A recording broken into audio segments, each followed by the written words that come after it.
ఉంది. ఏం చెప్పను, మాగంటి గోపీనాథ్ చనిపోయే వరకు మాగంటి గోపీనాథ్ అంటే అందరికీ రెస్పెక్ట్. ఆయన అట్టాగే బతికాడు. మేము ఎప్పుడు బయటకు రాలేదు. నేను ఎడ్యుకేటెడ్, మంచి చెడు అన్ని, నేను ఎప్పుడు బయటకు రాలేదు. అతను చచ్చిపోవటం, వాళ్ళు చచ్చిపోవటం కాదు, సావే ఒక మిస్టరీ చేశారు. ఏం జరిగింది చెప్పండి.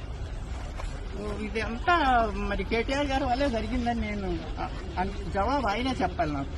ఎందుకంటే హాస్పిటల్లో ఉన్నాడు, చచ్చిపోయాడని కొంతమంది అంటున్నారు. చూడండి, పంపించలేదు. స్టాండర్డ్ గా ఆ తల్లి అన్న వదిన రాకూడదు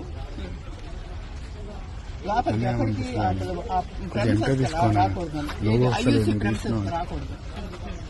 రాకూడదు.